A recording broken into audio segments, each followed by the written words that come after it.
Fala, socorrista! Seja muito bem-vindo a essa aula.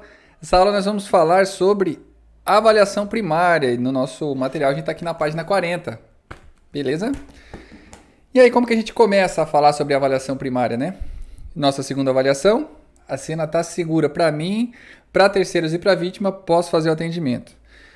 Para a gente entender aqui, tem uma coisa que eu gosto de falar bastante sobre formar uma impressão geral do paciente, que é o IGP, né? Não é o Instituto Geral de Perícia, não, é o IGP. Formar uma impressão geral do paciente. E o que é isso? O que é formar uma impressão geral? É você olhar para o paciente e você formar uma impressão, né? Beleza, tive uma impressão desse paciente. E qual que é essa impressão que eu posso ter? De duas maneiras. Esse paciente é um caso clínico, que é um caso interno que se manifesta externamente. Ah, tô com dor de cabeça. Ah, é algo interno que manifestou. Tô com dor de barriga. Ah, tô com infarto agudo do miocárdio. Morrendo, né? O que acontece? São algo interno que está se manifestando. É patologia, é doença. Então, quando eu falo em caso clínico ou emergências médicas, eu estou falando de algo interno. E o outro caso é o oposto disso, é trauma. O trauma é toda energia externa que consegue romper a barreira de resistência do corpo. Então, toda energia externa. Se eu pensar aqui, ó, isso já foi um trauma, mas não rompeu a barreira de resistência no corpo. Meu corpo conseguiu absorver essa resistência, né? Então, quando eu tenho um impacto e ele consegue romper a barreira de resistência do corpo, aí é um trauma. E aí no trauma a gente tem duas separações, que é o trauma localizado. Por exemplo, pensa da seguinte maneira. Você foi lá, fez um prato da sua comida favorita, e aí você vai assistir uma Netflix. E aí quando você vai chegar perto do sofá, você pim, bate o cantinho do dedo do pé, o mindinho, no sofá, bem no canto do sofá, assim, paf, quebra. Nossa, que dor, né? Imagina, isso aqui é um trauma localizado. Você tem algum risco de ter lesão na coluna por causa desse trauma? Não, né? Porque foi só lá no dedinho, então ele é localizado. Agora pense em outra situação. Você está andando de bicicleta, pá, num galeto. Daí você subiu o morro, tá lá morrendo pra subir o morro. Quando chegou lá em cima, foi, de repente você vai descer o morro. E aí começa a descer, e daí começa, a bicicleta tá aqui, e de repente passa um cachorro na frente, puf, bateu no pneu da frente e você veio rolando. Caiu, chegou lá embaixo, tá todo ralado. Ele só abre o olho assim e fala assim, ai meu Deus, me arrebentei. Quantas partes do seu corpo bateu nessa queda? Você não consegue dimensionar. Porque foi cabeça, foi braço, foi perna, foi joelho, e você foi ralando, e foi caindo, e foi rodando. Quando chegou lá embaixo, você não consegue identificar quantas partes bateram. Então, esse é um trauma generalizado. Essa pessoa pode ter uma lesão na coluna, a gente não sabe. Então, eu diferencio o que é um trauma localizado e o que é um trauma generalizado. Depois, ainda no PHTLS, ele ainda faz uma separação entre multissistêmico e monossistêmico, que são os sistemas abordados, né? Quando você tem um ferimento, né? Teve uma fratura com um ferimento, então ele é multissistêmico, porque tem o sistema circulatório e o sistema esquelético envolvido. Quando ele não tem, então ele é um sistema só. Mas para nós aqui não faz muita diferença, tá bom? O que a gente precisa entender? Formei uma impressão geral do paciente. Dois casos, ou um caso clínico ou um caso de trauma. No caso de trauma tem o generalizado e o localizado, beleza? E aí, fazendo essa impressão, como que eu começo a avaliação primária? Formando essa impressão. E o que é essa avaliação primária? É identificar e corrigir os problemas que ameaçam a vida a curto prazo. Formei a impressão, olhei tudo aquilo. Quais são os procedimentos que eu tenho para identificar e para corrigir os problemas que ameaçam a vida a curto prazo? Essas são avaliações primárias. Por exemplo, se eu for fazer uma imobilização de uma fratura, é importante? É importante. Mas é um momento? Por quê? Porque imobilizar uma fratura não é corrigir problemas que ameaçam a vida a curto prazo. Não vai ameaçar a vida a curto prazo. Uma hemorragia vai. Se você tem lá uma fratura com uma hemorragia ativa, o que você faz? Você controla a hemorragia. Controlar a hemorragia é agora que faz? É agora que faz. Quando você entende isso, que é identificar e corrigir os problemas que ameaçam a vida a curto prazo, você vai ver e entender por que funciona cada tipo de atendimento. Aqui, ó, eu dei o exemplo do atleta Anderson Silva, né? Lembra? Achei triste, né? Eu estava torcendo por ele, mas também achei muita hombridade, né? O adversário dele lá, quando ele ficou bem sentido também, que a luta não acabou por causa da lesão que ele teve, né? Ele foi dar uma canelada e quebrou lá. Trauma localizado, só naquele lugar, não preciso protocolar com colar, nada. Por quê? Porque foi só aquilo lá, é só imobilizar e deu. Não é um problema que ameaça a vida a curto prazo, ele não vai morrer por causa daquilo. Se tiver uma hemorragia, sim, mas não por causa da fratura. Página 41, e daí lá na página 42, é isso aqui que eu falei pra vocês sobre a impressão geral do paciente. Como que eu começo a avaliação primária? Formando uma impressão geral do paciente. Tem dois casos, clínico e trauma. Trauma tem localizado e generalizado. E aí, beleza, identifiquei. Qual que é o próximo passo? Tem algumas literaturas que traz como nível de responsividade, outras trazem como nível de resposta. Nós conhecemos como nível de consciência, que é o quê? A escala AVDI. Nós utilizamos essa escala, onde você olha para a vítima e vê se ela está alerta. Se ela está alerta, beleza, ela já vai estar de boa. Você vai verificar que ela está alerta.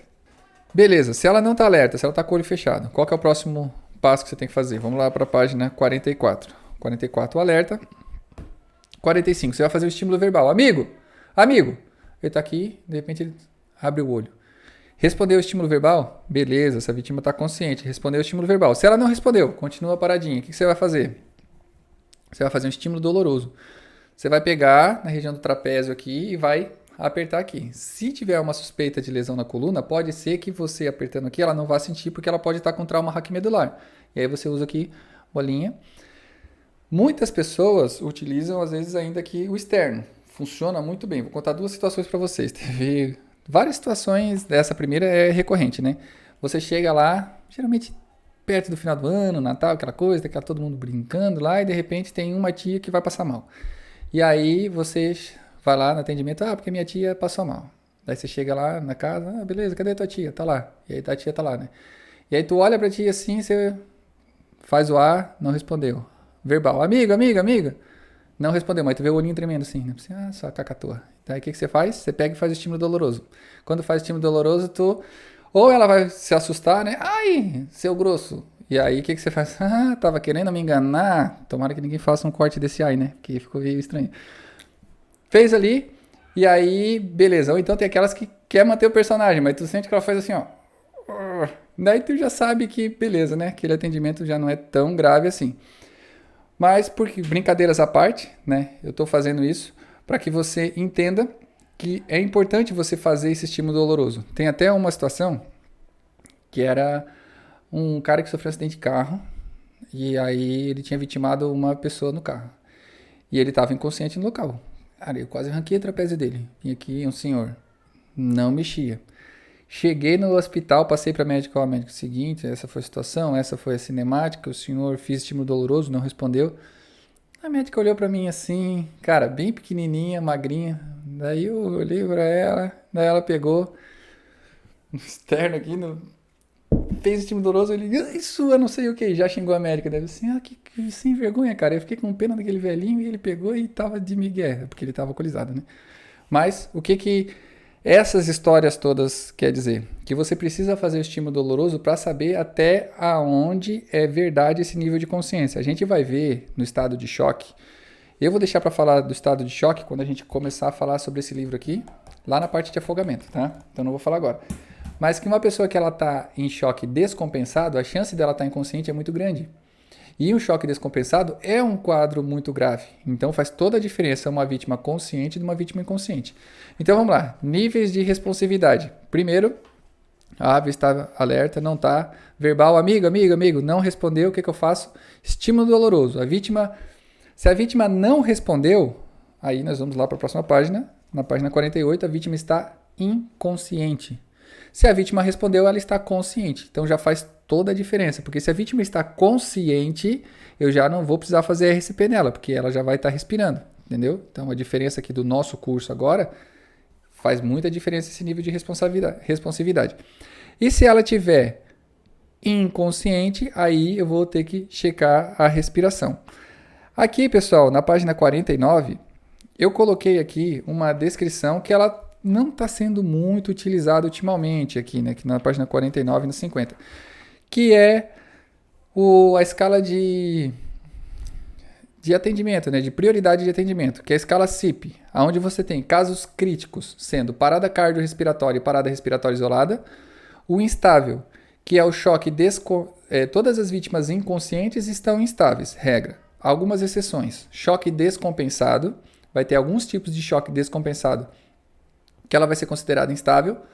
Problemas respiratórios severos, né, tipo DPOC, que é doença pulmonar obstrutiva crônica, trauma de tórax e trauma crânioencefálico.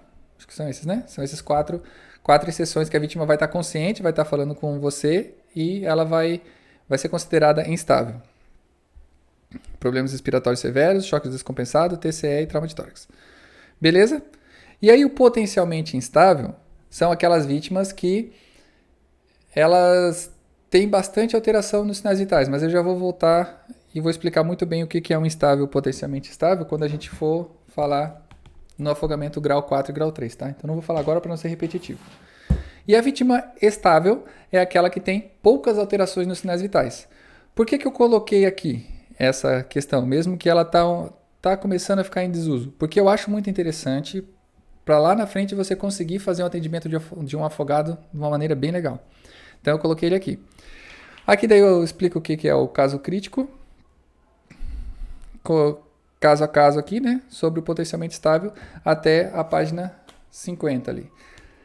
Na página 51, pessoal, eu vou começar a falar sobre os pacientes que não respondem. E aí, quando eu falar sobre os pacientes que não respondem, eu vou falar na próxima aula, porque nessa aula as aulas têm que ser rapidinha para você saber procurar quando você precisar, beleza? Então, o que eu quero que você faça aqui na chamada de ação, né?